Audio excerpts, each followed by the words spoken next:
Good morning. You listen to FloorDaily.net, and I'm Kemp Harr. This morning, my guest is Bob Franklin, the president of Franklin Architecture in Chattanooga. Bob, how you doing? I'm doing great. I wanted to talk to you about the changes that are going on with the design of the workspace. We'll get to that in just a minute. A little background.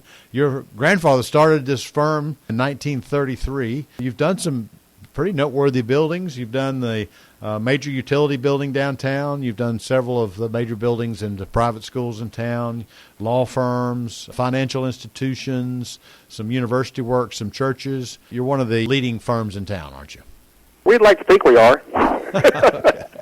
All right. Well, I wanted to talk to you, see how business was and what you're working on. What's keeping you busy? It is interesting. When the virus first hit, it was clear that we were going into recession. For the first month, I actually thought the construction industry and design industry had avoided the bullet because it didn't look like it was going to affect anything. About a month into it, though, two of our financial institution clients both called within a couple of days and just said, put the project on hold. And it wasn't due to COVID necessarily, and it wasn't necessarily due to the recession. It was due to the interest rate. Now, since then, one of those institutions has come back and said, hey, wait a second, we want to crank this thing back up because we are in a recession and it's going to be a really good bid market. So we're working actively on that job. Meanwhile, the other financial institution is gone away, we think. So when you say bid market, they're thinking that they'll get it done for less now.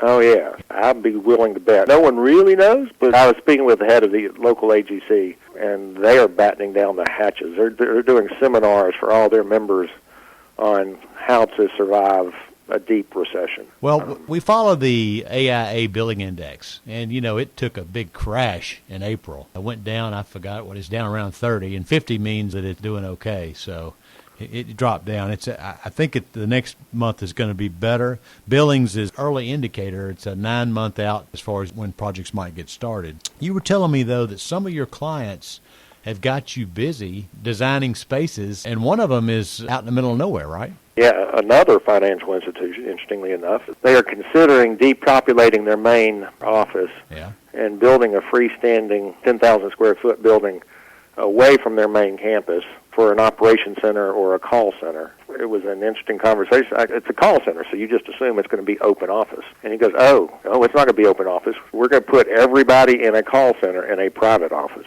And that's, I think, a very telling anecdotal story. I almost can't believe it, but that's what they intend to do. Yeah. Well, the AIA shared some data earlier this week. If we take 2009 and compare it to 2017, in 2009 there were 211 square feet per person in an office, okay? And in 2017, that went down to 194. So we've been watching this number go down. They call it collaborative spaces. They call it open office environment. I'm reminded of that. You remember that old Parquet ad where there was a lightning strike and it's not nice to fool Mother Nature? I think we're about to see a big change, don't you, on the amount of square footage we're going to give each employee? Yeah, I think there is going to be a change. It is too soon to really predict. I mean, you've got Blue Cross, who's not a client, but they're on record, I believe, in the paper as saying 50% of their workforce is they're going to just leave at home forever. Now, what does that, from a real estate standpoint, that blows my mind. That's a building that's downtown Chattanooga that was built to house 4,000 employees, and now they're saying they're going to have 1,800 come back. That's going to be interesting to watch. Take, for instance, I know of a major flooring company who says their customer service department is not coming back. So we know that there are going to be select individuals within an organization that are going to continue to work from home probably for a while. And so that is going to cut the number of people in the offices. But then we also know you're going to have to redesign to give people more space. So the question is, what's this going to do for the demand of commercial office space? What do you think? I don't know. I know that especially with call centers, I think it's easier for people to work at home. But with law firms and accounting firms and architecture firms, professional firms, we're finding we want everybody in our office. Right. I do know I'm the president of AIA Tennessee, and across the state, the firms are trying to get people back into their offices for better communication for what we do. But it's not just a person on a computer talking to a customer. The impact on the real estate market is yet to be seen. I mean, I can keep giving you anecdotal instances. Thinking about it, the state of Tennessee is canceling all capital projects right now, which I think is a mistake because That's typically the stimulus to get an economy going again. But most states are doing that. One of our private schools is ripping out every other wall between classrooms and doubling the size of their classrooms so that when the students come back in the fall, they can spread the students out, which is probably a registrar's nightmare to figure out how to. They just reduce their classroom count into half. Right. But that's the way they're planning on it. We have assisted living skilled nursing clients who are ramping up right now, interestingly enough, and I think that's to try to take advantage of a competitive bid market. They're counting on being able to build for less at low interest rates. And they're going to need more space too, don't you think? And they're going to need more space. Where I think this ultimately is leading us, current energy codes require a certain amount of makeup or fresh air to come into a building, depending on what type of building it is. Right. That sometimes is counter to energy efficiency, but again, it's for the health of the individuals in the building.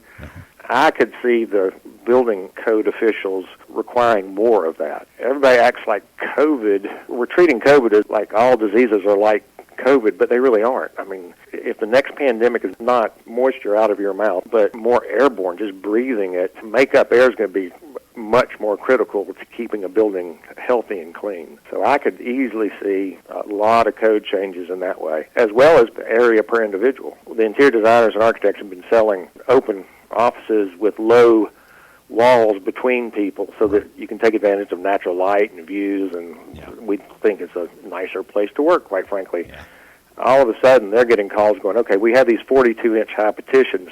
We need to go up with them. Do you have a product that we can add to these existing workstations? And they're getting away from fabric, and they're going to laminate so that they can wipe them down. And they're getting a lot of orders for mobile dividers, like whiteboards, that they could put between two people that can serve a purpose but also be a screen between them. That's a change that might be coming, is the days of architects and designers pushing everything down low, and it might go back up to 6 feet. All right, Bob, I appreciate you spending time with us and sharing with our audience a little bit about what's going on in Chattanooga in the architectural market. Again, been talking to Bob Franklin, principal and president of Franklin Architects, and you've been listening to Kemp Harr and FloorDaily.net.